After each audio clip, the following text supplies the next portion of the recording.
Welcome to CSN the Network Podcast. This is your host, Kayvon Cutler, with my amazing co-host, Dre Nazario and Malik Hampton. How are y'all doing this evening? I'm good, man. Ready to pod. How you doing? Y'all know me, blessed and highly favored. Good day to pod, great day to be here. All of that, all of that. God is still in the blessing business. So feeling good today. How you feeling, brother? Likewise, man. Blessed and highly favored. Y'all know the vibes. Definitely doing better now that I'm talking to you two.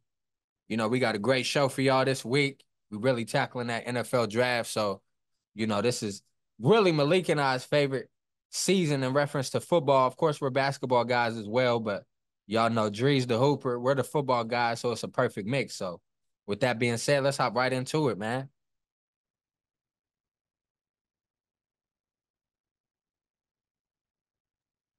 Let's get it. Let's get it. Like bro said, we just going straight into the NFL draft. First, I would like to mention that there were 7 wide receivers taken in the first round this year, which ties the record that was set in 2004. Um, Speaking of the first round, what were some of the biggest steals of the first round in your opinion? Lake, I got a top five. If you don't mind for me to go first, real quick, just to get my list off. Starting from 5, I got Ricky Purcell, the receiver coming out of Florida. Pearsall. Pearsall. Well, I keep butchering his name. Thank you, brother. I don't know why I keep wanting to call him something else. Just the research I keep doing. I thought that because there's a video that went viral that's going around where he was training with Tyreek Hill and Jalen Waddle. I thought that was that Luke kid from Georgia, Malik. I didn't know that was him. So just how crispy, some of his cuts were in that video, I'm like, man, you add that on top of the film, y'all just got to cut the tape. I think he's going to be a real great piece for us in the immediate future and going forward, for the long call. I'm not necessarily saying that we're going to do away with one of our star receivers in reference to Debo and Brandon Ayuk, but I do think he will be the next star receiver. He's been trying in reference to Kyle Shanahan. He's been trying to draft guys that can be utility players, that can be very versatile, that he could use in different ways. He drafted that one receiver from Tennessee, Malik. I can't think of his name. And then he drafted Dante Pettis. We drafted Danny Gray. So he's been trying to find receivers that give us another dimension, and I think this kid can do that for us. He ran a 4.4. He's fast. He's quick. He's smooth. Like I said, he's a great route runner, has great hands, has a great motor. He's a great blocker. So I think for the 49ers, I think that was a big steal. Maybe they didn't have, in certain mock drafts, they may not have had him going in the first round, but if you look at his draft grade, as well as his athletic grade, excuse me, it's a great pick. So that's who I have at 5. At 4, I got Rome Odunze, the receiver from Washington. I think that's going to be a great piece for the Chicago Bears and Caleb Williams. He's definitely going to be killing in the slot with them having DJ Moore and Keenan Allen to work the outsides. So I think that's going to be a great piece for him. Also, I like the Troy Fatanu pick. He's an O tackle from Washington. He went to the Steelers. He was highly regarded as one of the best tackles in the draft, and I thought he was really talented as well. I thought that was a good pickup for them, because they needed to really beef up that offensive line. The Steelers have always historically been a big running team. I didn't feel like the past 2 years that they've had the best O-line. So I feel like with this pickup, he definitely is going to help that front. Next, I have Quinyon Mitchell at number 3. DB got drafted to the Eagles. He's from Toledo. Coach Saban said during the draft that Alabama, we were going to try to pull him from the transfer portal if he entered the portal. And y'all see, bro didn't enter the portal and still got drafted out of Toledo. So that just goes to show you, you know what I mean, how highly he was regarded. The greatest college football coach of all time was definitely going to offer him coming out the transfer portal. So he was drafted before Terrion Arnold, and that's who I felt was arguably the best DB in this particular draft. At the number 2 spot, I got Brock Bowers. I definitely feel like he would have went to at 5 to the Chargers. Malik, had he not got hurt, this is a draft. To me, this is the best tight end prospect in the draft since your man's from Florida. You know what I'm saying? I've been looking forward to him entering the league. His last year at Georgia kind of, got derailed by injuries, but I do still think he's a great athlete, a great player. That's one of the players that's instantly going, be able to come in and have an instant impact. So I'm looking forward to seeing what he puts on the tape. And number 1, speaking of, my Bama guy, I have Terrion Arnold, who fell to 24 to the Detroit Lions. They needed to revamp that secondary, and I think he's going to help, change the tide for them. So those are my top 5 biggest steals of the draft. I know I mentioned 6 gentlemen, but that Rome Odunze and the Troy kid from Washington, that was kind of like, 4A, 4B. But those are my top 5 biggest steals of the NFL draft. What you got, League City? I don't know if I got a top 5, but I definitely got a couple that I thought was steals. The starting off with the Chiefs, man, they got Xavier Worthy. You know, it's so much behind the pick because they traded up. They traded with the Bills, you know what I'm saying? And the media would, have you say that there's some type of rivalry going on right there, between the Bills and the Chiefs. Even though they have had some crazy games, uh, the Chiefs more than likely always come out on top, especially when it matters. But yeah, they traded up with the Bills. You know, uh, the Bills got extra picks, I guess. So whatever they got with them, you know, um, they might recoup. But they let the Chiefs get Xavier Worthy, essentially the fastest football player ever. If we talking about if we talk about the 40 time, you know what I'm saying? We seen what they did with Tyreek. We seen how that offense can look when they open it up for real. So like just for them to steal him, I think that was a good one, man. I like I like the Bears being able to grab Odunze, you know what I'm saying, Odunze, however you say it, at that nine pick. I thought they would go tackle or something, but I knew they would help Caleb in some other way. It was a lot of places they could have went there. Um, so I thought that was a good pick. I like uh I like us as in the Rams. I like us grabbing Brandon Fisk, going up to the top of the second and grab him. I like the Jared Verse pick too. I won't say that was like, it for me it was good because I didn't think bro would fall that far. I thought he would definitely go in the top 15. So for him to land in 19 and then we go get Fisk, at the top of the second, I thought that was a good look. I think Fisk can be a player, bro. He just like I don't know. He just one of them relentless football players, like just one of them nasty, gritty football players.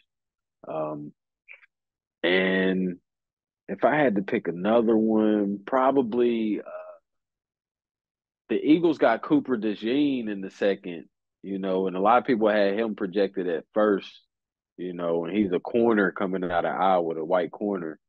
Um, I wasn't expecting him to fall that far.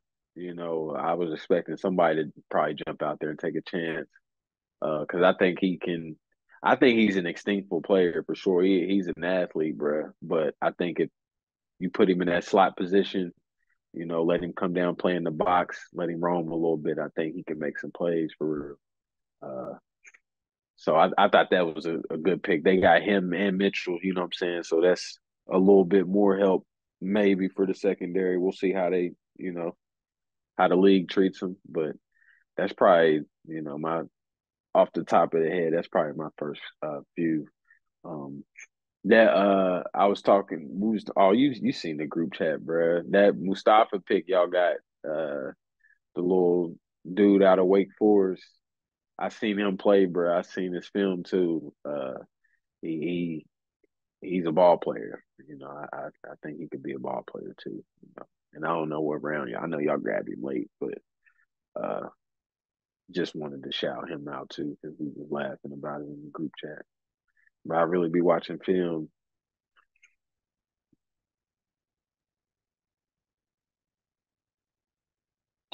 Who were some of your most underrated picks in this draft? Yeah, so I got a top five for that as well. Malik, I just wanted to have five players just listed.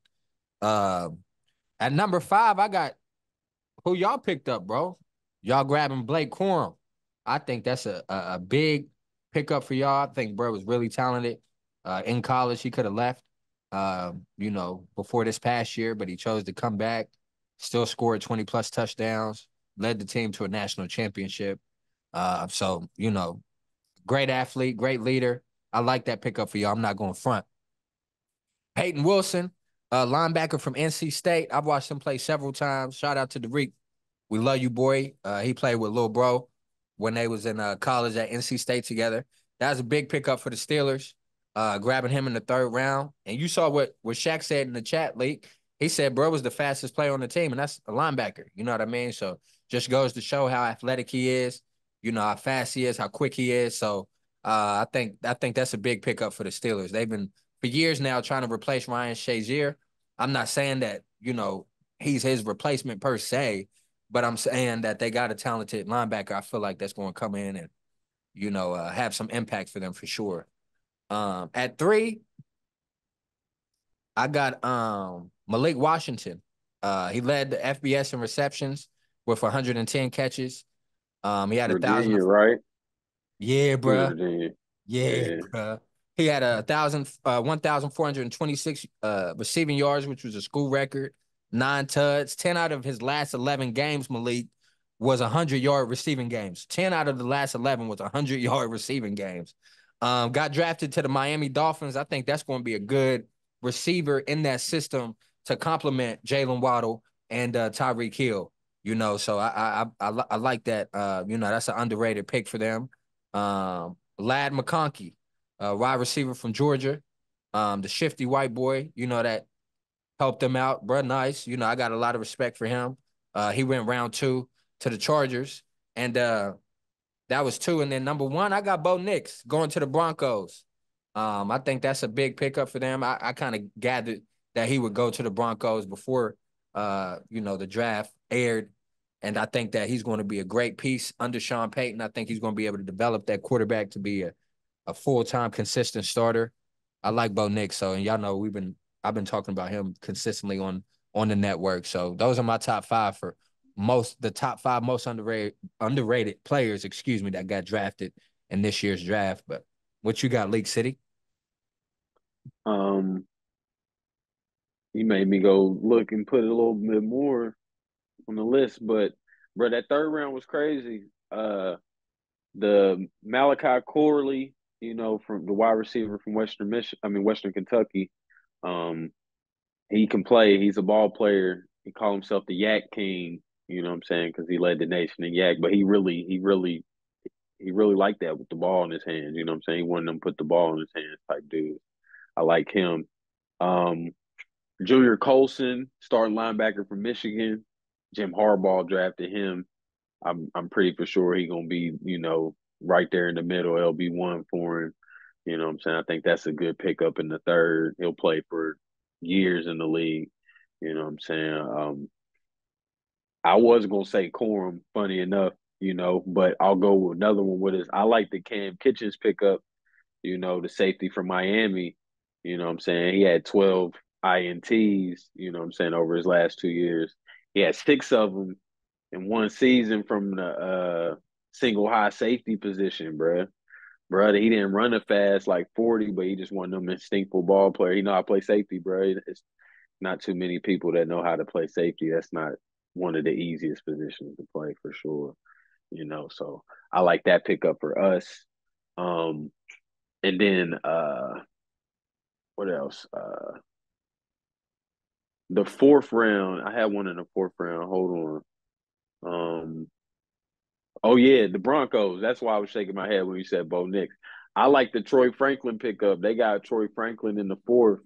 You know what I'm saying? And he ran one of the fastest 40s. That he liked that for real. You know what I'm saying? Played with Bo Nix at Oregon. You know, I think that was a good pickup for them because they need playmakers for real, for real. They best playmaker outside of Cortland Sutton last year was a rookie. I forget bruh's name, but yeah, I think that was a good pickup for the Broncos. So that third and fourth round, some ball players went, man. The Patriots got Javon Baker, receiver used to play for y'all, transferred out, ended up balling, raising his draft stock. Yeah, That's a fact, bro. Shout out to him. Real talk, bro. Real talk. yeah. Shout out to Javon because I was hoping you'd pan out for us. But I'm glad you got an opportunity to fulfill your dreams, man. So tip my hat to you, They brother. got Jalen Polk too, bro. I I, like Jalen Polk. I liked all the Washington receivers, bro, but I thought Jalen Polk was tough. Like bro, he wanted they to had go a whole across the clip of middle, receivers dude. that was nice, fam. Yeah, Yeah. So yeah, I thought them some good picks. Them some underrated picks. We'll see that's why how I they said play out. it was a deep draft, late. It was a deep draft. Hmm.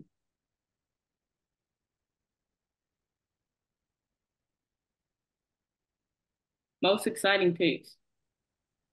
The most exciting. Okay, now let me start my premise by saying I know this is going to sound crazy because it's real offensive based, but I based mine off like players that I think really going to be electric with their teams, given their opportunity that they're about to have. Okay. So, in no particular order, I got about 6 guys on here that I feel like are really exciting for me. I got Marvin Harrison Jr., bona fide #1 receiver.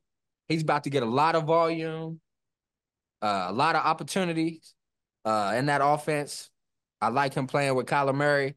So I like that opportunity for him. Next, I got um, Xavier Legette. Shout out to my mans, for helping me pronounce that correctly. South Carolina dude, that went to South Carolina playing in Charlotte. That's his backyard, pretty much, right? So I think I love opportunities for dudes to play for their hometown team. No, he's not from Charlotte, but we all got ties to the Carolinas. Dre and Malik live in the South. Y'all know South Carolina. You more than likely, if you grew up there, you more than likely uh, a Carolina Panthers fan, excuse me, because Charlotte is just right there. So I like that pickup for them. I love Malik Neighbors' game. We gotta see how he looks with Daniel Jones, you know what I'm saying? A reference more so on Daniel Jones.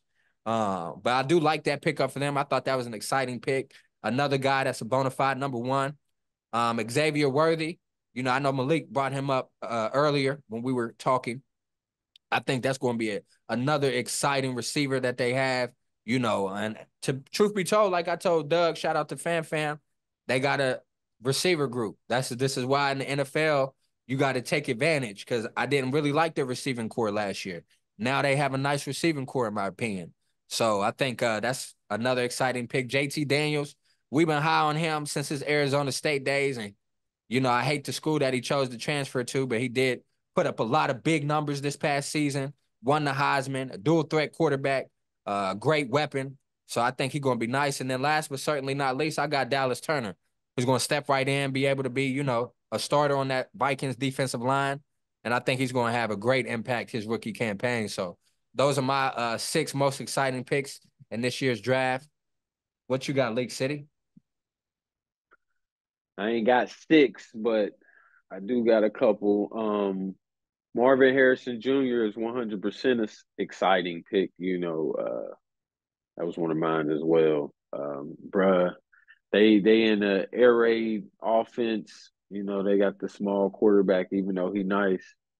So they pitch it around. So he gonna get 100 targets, bruh. Really get to show what he can do out there with Kyler. So I like that pick.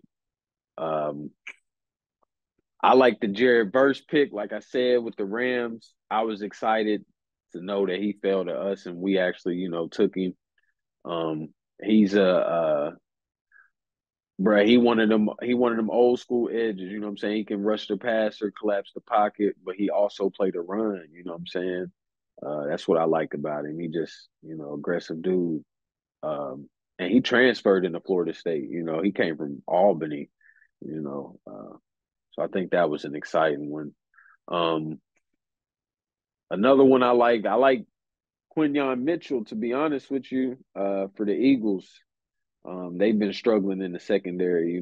So to get, arguably the top corner, it's between him or Mitchell. I mean, not him or Mitchell, but him or Arnold for me. You know what I'm saying? I told you how much I like Terry and Arnold. Uh, and Terry Arnold used to play safety too. A lot of people don't know that. You know, so he kind of versatile. So I like that one. I like Adonai Mitchell going to the Colts in the second. Uh, I'm real high on Adonai Mitchell. Uh, he had a little injury history, you know what I'm saying? Like just nagging injuries, that kept him out of playing full seasons in college. But I promise you, if you go look at all his stats, bro, he make plays in every game he play in, bro. Every game he scored in every playoff game for Georgia, bro. Scored in the playoffs for Texas, bro. You know what I'm saying? Like he's a big time player. Uh, so I like that one. And then last but not least, I was gonna show my man some love. Ricky Pearsall, another Gator goes in the first. It's just something we do. Check the numbers on how many Gators it is in the league starting. You'll be shocked how many schools ain't above us. Uh, so yeah, I like Ricky going in the first because Ricky put the work in, man.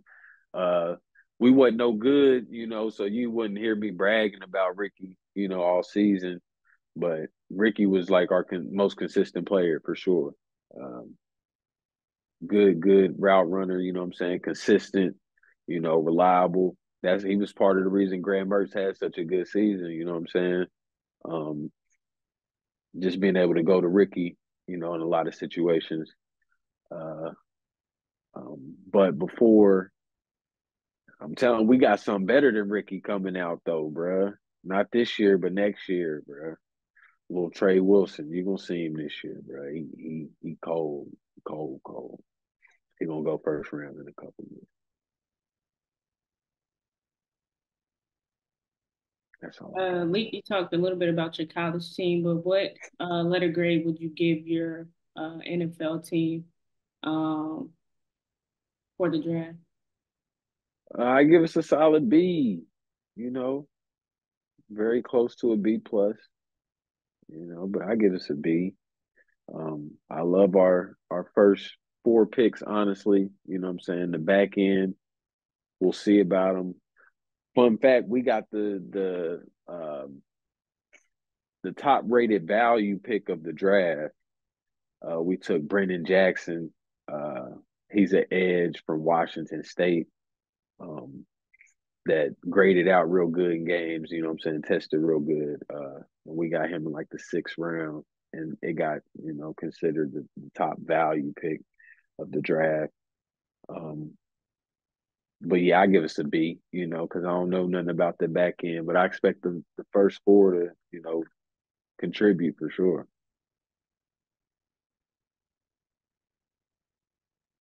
Hey, I'll pose the same question to you. Yeah, I would give us a B plus. Right there on the border of making an A minus. This draft, Leak and Dree, more so we weren't drafting necessarily to have starters come in and start right away. Feel like we were drafting for future purposes and also depth purposes, right? Now Ricky, don't get it twisted. Ricky definitely gonna play. He definitely gonna rotate in. Definitely gonna be utilizing the slot for sure.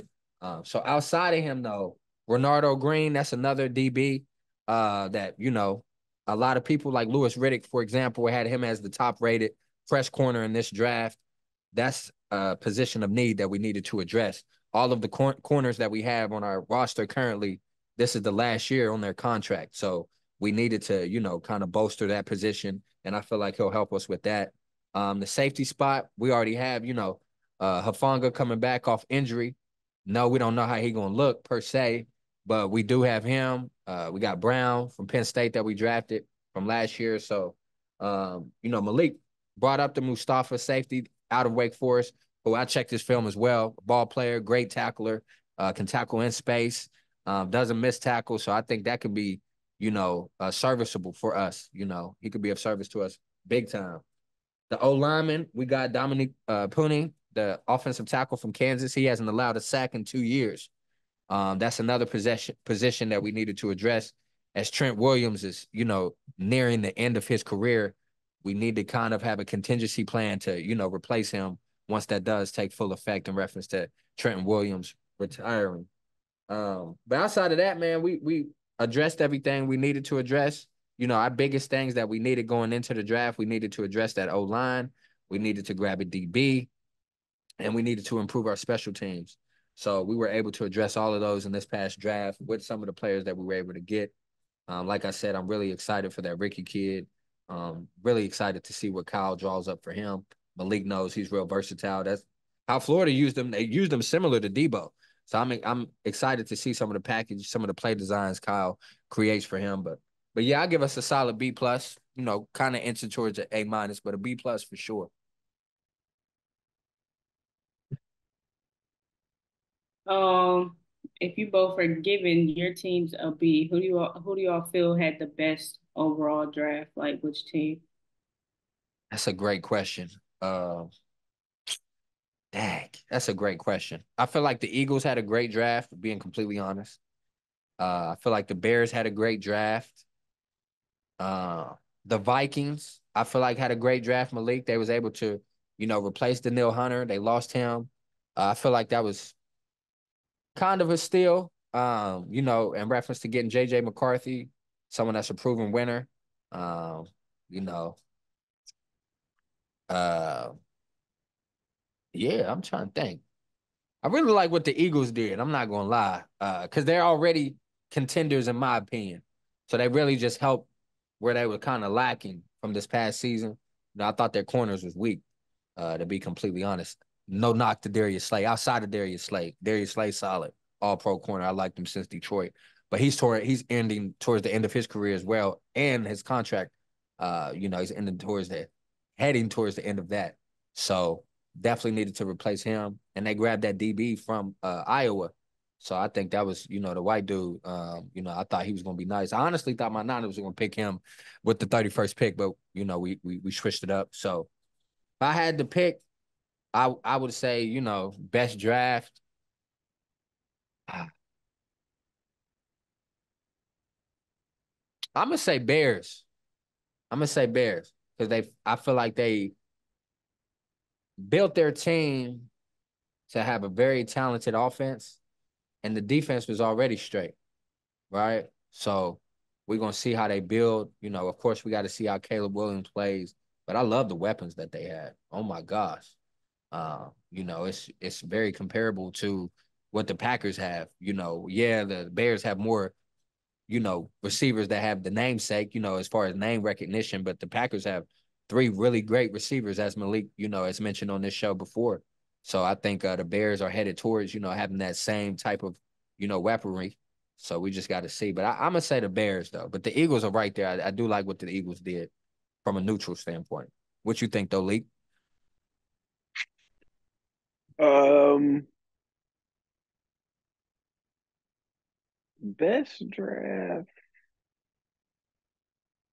bro. I ain't gonna lie, that's hard to say. Um, Off the top of my head, though, it'd probably be between the Steelers, the Jets, and the Bears. Steelers, Jets, and Bears.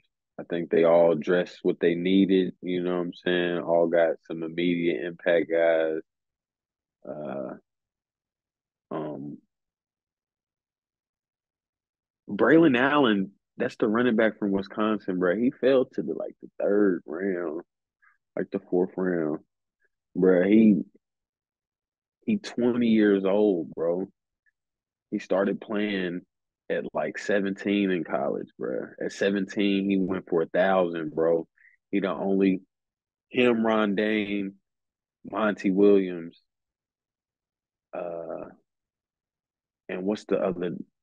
Not Monty Williams, Monty Ball, and maybe Melvin Gordon, but I don't think Melvin Gordon did it either.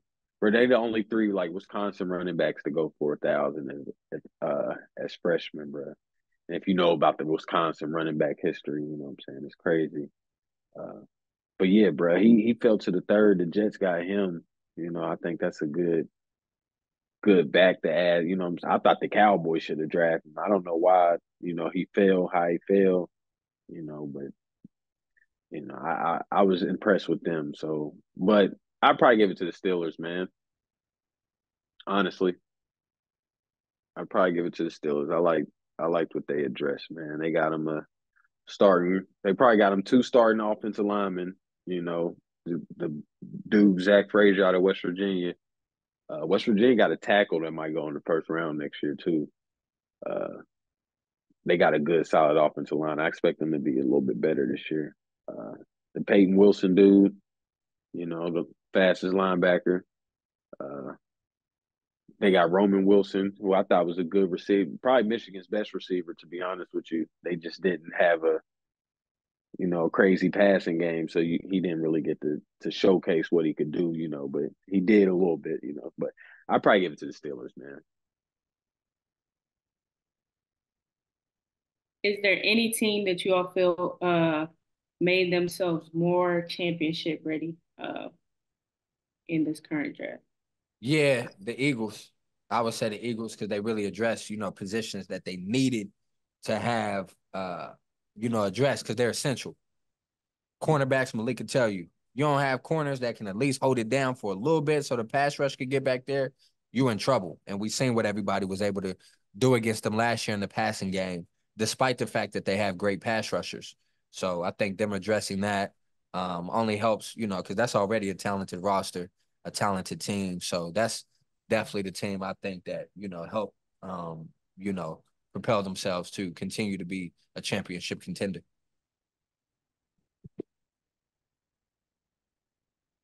The Chiefs, man.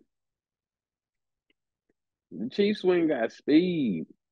That Xavier Worthy pick is something crazy because people don't understand, like, Xavier Worthy, bro, like, not only is he fast, but he not like small like Tyreek. If Tyreek ain't small, don't get me wrong. Tyreek is very like, of course he's short, but he's built, he's stocky, you know what I'm saying? But Xavier Worthy, like 6 feet, bro, like, you know what I'm saying? Like it looks a little bit different, and he can run, you know what I'm saying? And he got a route tree on him, you know what I'm saying? He do got the dropsies a little bit, hopefully that don't come to fruition in the league for him. But he can get open like way better route running than Tyreek was coming out of college. You know what I'm saying? He's gonna be way more impactful than Tyreek could have been like fresh out of college. So they really getting an immediate impact player, you know what I'm saying, on top of what they got and added. So I think the Chiefs with that pick alone, man, because we all know Chiefs' a problem last year was offense. Losing Snead, we'll see how that goes, you know what I'm saying? But I ain't gonna lie, they do got corners galore, bro, over there right now. So they just gonna plug Josh Williams in there, who played for them anyway. So we'll see how it goes. But yeah, I think the Chiefs for sure. It's the Chiefs. They going for a three-peat, bro. I hope it don't happen. I hope we got something to say. But them niggas nice, man. Which draft pick do you all feel is most league ready? That person that's gonna come in and make an immediate impact. Mm. That's a great question. Not to, insinuate that I'm caught off guard. Cause I had a name in mind, but I kind of like the challenge of narrowing it down to one. I'm gonna say Brock Bowers. It seemed He like was one of mine. and it seemed like they about to run 12 man in Oakland. They about to run two tight ends. So we're gonna see because the tight end they had, I thought bro was nice. I'm not gonna front on him. So, but I do think Brock Bowers is ready right now. Like, don't be surprised if he has a 1,000-yard season. I know that quarterback is Gardner Minshew, so I wouldn't bet on that, but it wouldn't surprise me though if he's like, 800 yards, sort of like, Gardner ain't bad though. nah, he not. And I ain't trying to front on him. I just, bruh, you know how it is in the league, man. That quarterback position is so shaky if you're not proven. And yes, he's had success in spots. You know what I mean? It's been real spotty though. So let's see if he could just, string it all together in one good season. Here he is, has another opportunity to be a full-time starter. So we'll see what he do with it. But yeah, that's who I got. Brock Bowers. I'm gonna keep it a buck. I was gonna say Brock Bowers and I was gonna say Marvin Harrison Jr. Not gonna lie to y'all, That's funny as hell. That's mine. Those was my two of my two of them for sure was bro, Brock because we Bowers. brothers, we here. Like, Marvin Harrison really ready. You know what I'm saying? I think Malik Neighbors is ready too. I don't know what it's going to look like with Danny throwing to him and all right. that. You know what I'm saying? But I think he ready. Um, and I ain't gonna lie, bro. That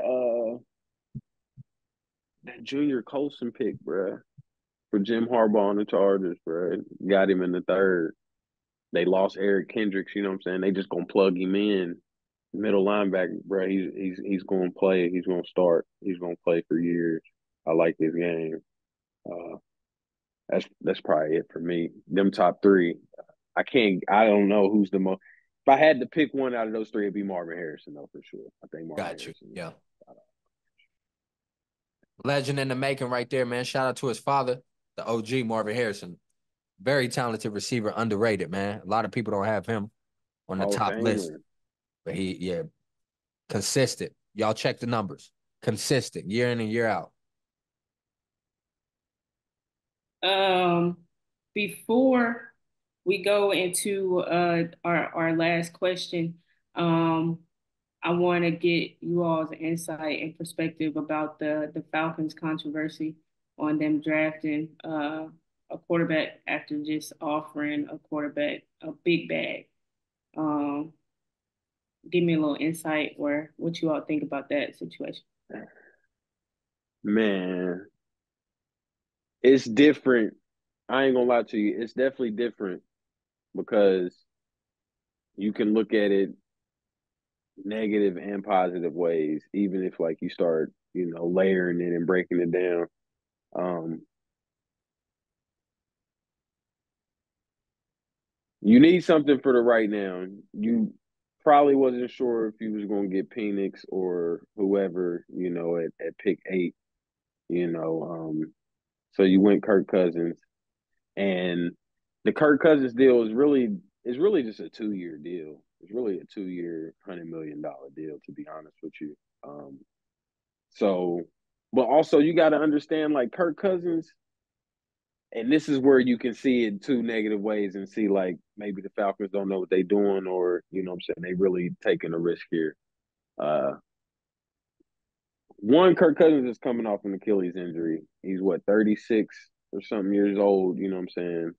Um, it's he's already not a mobile player, you know what I'm saying? Not saying that he has to be, playing the position he plays, but that might hinder him a little bit more, and then Kirk Cousins has a ceiling, and he has a ceiling. He's only got one playoff win in 12 years. Like that's just the facts. That's what it is. You can slice it and dice it however you want. He's got one playoff win in 12 years. So it tells you that you might make a playoff game, but you ain't gonna win it. Or you might not make a playoff game. That's what the season is telling you. So you can look at it from the perspective of, okay, well, why they give him 180 million?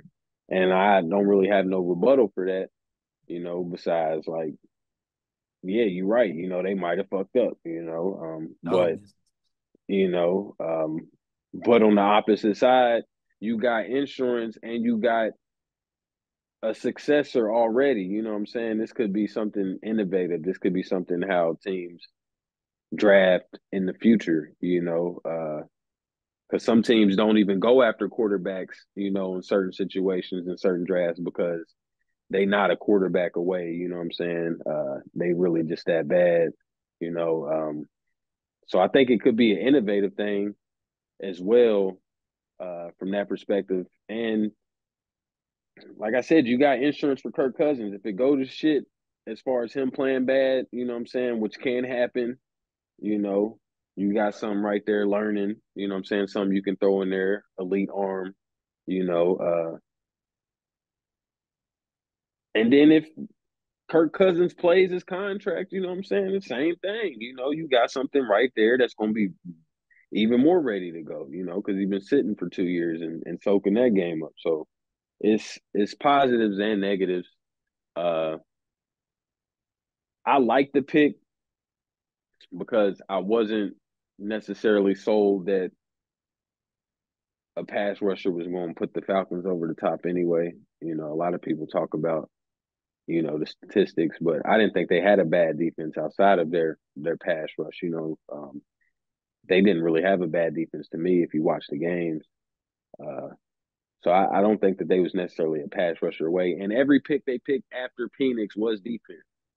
You know, so they went heavy defense after that. You know, so if you complaining them about if you complaining about them not getting, you know, the couple edges that went in the first, then okay, you know, but other than that, They I addressed. don't. They addressed what they needed to address, you know. So it really doesn't matter on that front either. So it's it's definitely a choppy situation. But my take on it is, you know, they definitely putting you know, they jobs on the line possibly, you know. But I think it's a, it's a I think it's a good risk. I think it's a good little thing for them. You know, they've been depleted of quarterback play since Matt Ryan retired. You know, they ain't had one since. So like not even a close to one. You know, so yeah, And to they your point, desperate for QB play. you know, you want to have a plan just in case, you know, Kirk Cousins doesn't look the same, just in case he gets hurt again. Anything can happen, right? And let's say they are good. You know how it is, Malik. If you're a good NFL team, you're not going to have a high draft pick.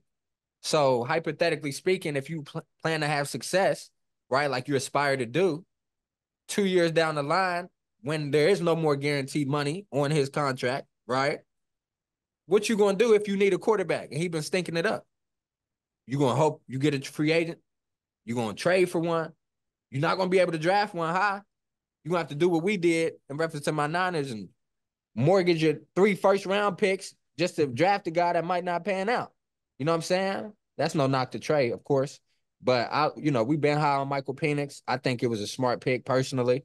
You know, everybody has to be mindful of what the Packers just did. Like, truth be told, that's the ideal way to do it, right? You got a quarterback that's in place, that's a starter, that's getting older. Okay, let's hold him there for 2 years, 3 years if you can. Boom, let the rookie develop, let him learn the system real well, let him get used to the game speed of the NFL, and then boom, throw him out there. Boom, you touched on it earlier in the year. Excuse me. Well, last year now, 2023, but it's literally hasn't been a fiscal year. But early in football season, this past football season, you had mentioned how Jordan Love showed flashes last year. Well, look at him now. Look at him now. I'm really high on Jordan Love. Like he had me scared, Dre and Malik in the playoffs. Like legit had me stressing. I never stressed like that. Like I was legit stressing. Bruh is going to be a problem for years to come. And I know it's because he came up under Aaron Rodgers, but they legit gave him time to develop. And now look at him, man. He run that system. Just it was a smooth transition. So like people didn't even bat an eye to Aaron Rodgers not being there no more. It's just boom, Brett Favre gone, Aaron Rodgers, boom, Aaron Rodgers gone, boom, Jordan Love. Not even batting an eye to it. So you got to be mindful of that blueprint, and you got to be mindful of having a contingency plan just in case Kirk Cousins, like I said, doesn't perform like he did in Minnesota, or if he gets hurt again. You know what I'm saying? Or if he just chokes in the playoffs. Because I do expect the Falcons to be good. And they kind of got a wide open opportunity in that division. Y'all know the NFC South weak. No disrespect, but it's just weak. It just is what it is. So they definitely going to be contending to win the division, potentially making the playoffs as well. So for sure they're going to make it if they win the division. But I'm saying them contending, being either number one or number two in the division, they're going to have a chance at the wild card spot. even if they don't win their division. So you want to be sure that you have a quarterback that can lead the helm if he goes down or if he just, sails in the playoffs. So I like the pick, man. I understand a lot of people's draft strategy. That's why I said, um, I think that's a good question that we have on the docket. Like, what's the best draft strategy? Because everybody thinks, oh, like we need to draft positions of need, or oh, some people believe that, you need to draft the best available players. No, I think what they did was draft a great player that they know they can groom, right? That can develop under somebody that's, a solid starter, consistent. And like I said, they was thinking future reference. I got a feeling they know they're gonna be good, right? So like I mentioned, before I started my premise, if you're a good NFL team, you're not gonna have a high draft pick. So how are you gonna get the quarterback you want? So go ahead and grab him now. So I think it was a smart choice in my personal opinion. And I like the pick, man. And it's a brother getting an NFL job in Wakanda. I mean, Malik lived there, so he know how Atlanta is.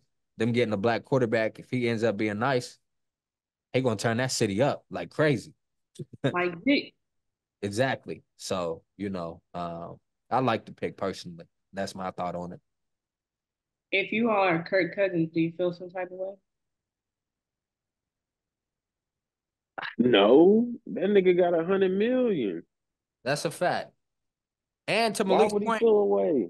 he will be 36 once the season begins. So, how long you continue? Well, how long this is gonna be your last contract? You're not gonna play after this contract. So I mean, like, yeah, I feel you on wanting to feel some type of way, even if he did, but like, come on, it's a business at the end of the day. So, Bro, just get the All troops right. ready. What two things? What's helping this is the playmakers, bro, around him. The Falcons got young stud playmakers, bro, that they ain't really got the blossom yet because they ain't had good QB play, bro. right. Drake London is the problem. Kyle Pitts went for 1,000 his rookie year. You know what I'm saying? With I think Mariota QBing, bro. Like uh Bijan Robinson is tough. Tyler Algier is tough. You know what I'm saying? Like they got weapons, you know. They just ain't been able to put their best foot forward because of the QB play. And I think Kirk Cousins is going to help that. And then the transition into Penix is it's going to be, smooth. You know what I'm saying? He's going to have weapons at his disposal. You know what I'm saying? Season. It should be a good transition. I hope it works out. And you make the playoffs, bro, you automatically pick in 19 too. So at least. So, Last question for you all. Kay kind of touched on it. Uh, but what do you all feel is the best draft strategy to help a team improve?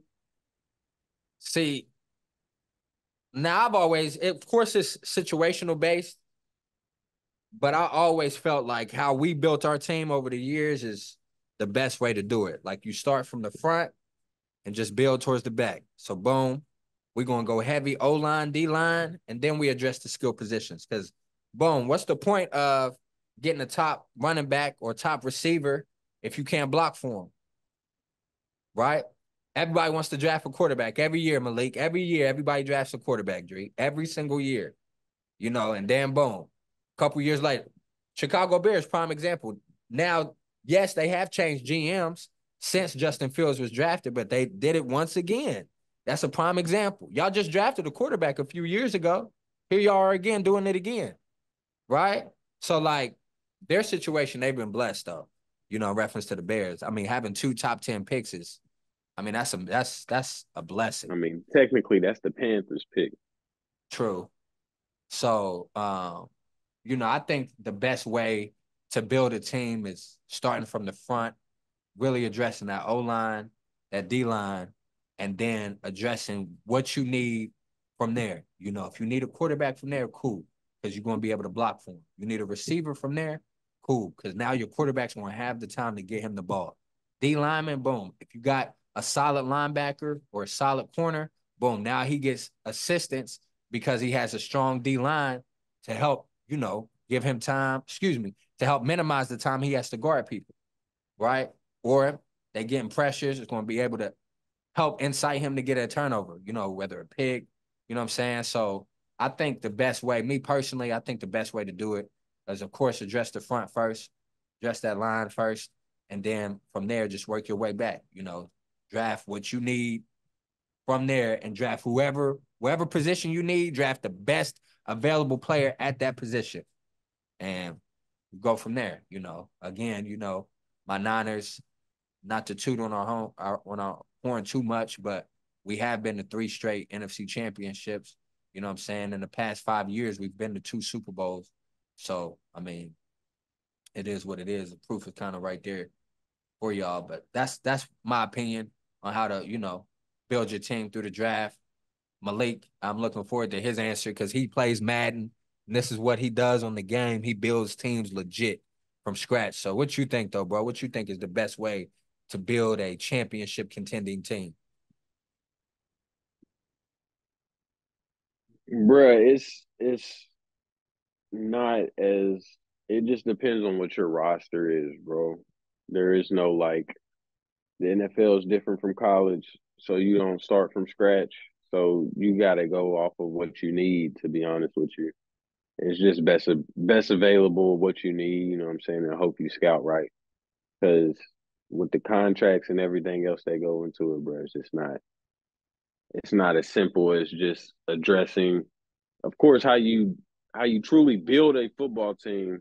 Oh snap! Hold on 1 second, man.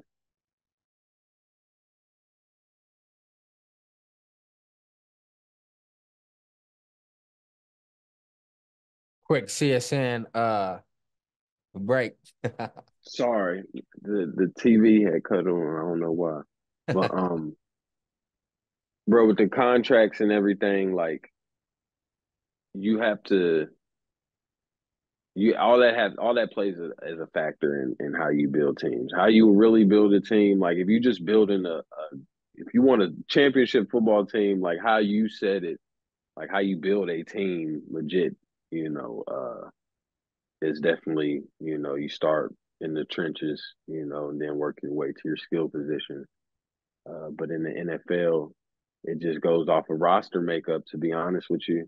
And contracts have a lot to do with roster makeup.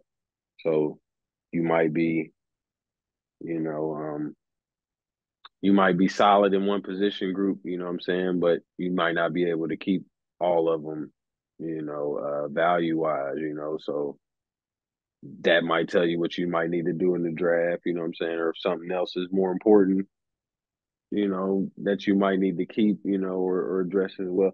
It's just really difficult in the league, you know. How you build a championship football team is how you said it, but building it through the draft, uh, is very, very hard, you know, when we talk in NFL terms, you know. You gotta look up and hit on your draft picks, you know. Yeah, I think the Cowboys have drafted well. You know, that's one of the well drafted teams in the league. They got a lot of homegrown players. Um, but you see, they haven't gotten over the hump, you know, at all. So it's it's fickle for sure, bro. I don't think it's really an easy way, but how you build a dominant football team is definitely how you explain it, though. You know, you start in the trenches, work to your skill position, and then you know you add from there.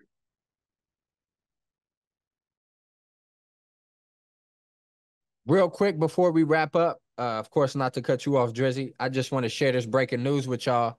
Y'all know I brought up boxing the last couple episodes. Ryan Garcia tested positive for PEDs the day before he fought Devin Haney. So I know he's been on his victory lap. Dang, Ryan. And I'm kind of disappointed. I'm not gonna lie, because you know I thought this was gonna be the start of something for you. And dad, you cheated. You cheated, bro. I don't respect that, man. I don't It's in the respect that. juice. On the juice, bro. That makes sense why he was so powerful though in their league. Gold. He almost dropped dead Yeah, in the first round. I thought it was because of the weight, but yeah, that's crazy. He definitely almost put him to sleep in there. Cuz. Cuz came in heavy and off the PEDs. He bugging, man. That's wild. That's wild. He wanted to win by any means. That's a fact. And Deion Sanders, man, you gotta chill. You got to chill. Like you a They head coach. do. They gotta chill. They You a do. I'm head glad coach. you said that. You a head coach. You not that's your son, you know what I mean, his father. That's a supportive dad. Cause how you acting on Twitter and social media, but that's not a good look. That's not a good look. So please, like, be mindful of that, brother. I like Deion Sanders because the stuff, he posts, I feel like he's a great God-fearing man outside looking in. You understand what I'm saying? But how he's doing the kids, like how he's talking about them, the stuff he's saying, it's kind of corny to keep it a buck from a head coach's perspective. If he was somebody else, I'd be all right. But you the head coach and Shador, bro, you got to chill too. Like y'all wilding. Like they Yeah, wilding. he can't be jumping to the defense of his pops every time. You know what I'm saying? That's the dynamic I don't like, bro. Like, I'm cool with the coach, player, son, dad relationship. I'm cool with that for real, for real. But you can't play into that in all aspects, bro. Like, if somebody got something that ain't, and he didn't even say nothing bad about Dion, for real, for real. He just said, like, bro, he ain't like his coaching style. Like, you know what I'm saying? He could have been different about trying to get to know him, you know what I'm saying? And not shooting their confidence down, basically, You can't, he ain't say nothing crazy about your dad. So for y'all to get out there trying to embarrass dude, you know what I'm saying? All that, like, that was crazy for real. It looked crazy, It's you corny. know? And It's corny. he, he got on like a spaces, like, and explained himself. Shador did, and was like, basically, like, he started talking about my pops, bro. I can't, Nah, bro, I I ain't ain't trying to never hear letting that, that bro. slide. I'm just like, bro, your pops is a D1 head football coach now, bro. He's gonna get criticism from everywhere, bro. Yeah, And if you plan on addressing everything, you know what I'm saying, which is dumb, you know what I'm saying, then address everything. Don't try to downplay a kid, you know what I'm saying, because he transferred into a lower ranked school now, you know what I'm saying, right. calling him mid and all that. Yeah, talking about some you don't Clearly he remember it. wasn't. Yeah, clearly he wasn't mid to be out there playing with y'all, you know what I'm saying, at first, so. Yeah, that joint kind of weak. I ain't like that. I'm glad you said that, bro. I ain't like that either. We're gonna keep it thorough up here at the network, man. But They better do something too, because they went 4-8 last year. They don't go out there and perform this year. They can keep talking about on the draft. Travis going. I know where Travis going. You know yeah, what I'm saying? And I'm a fan of Shador too. Don't get me wrong. He go out there and take 50 sacks again, and it's gonna look shaky for bruh. I don't care. I don't care what they talking about. You know what I'm I'm saying? I'm not saying they saying he do. gonna fall out of the first round or not get drafted or nothing like that. I'm just saying that number one pick, top three certified, it might be dead. He go out there and lay a dud again. That's So what I'm they better saying. be, yeah, they better be ready to play.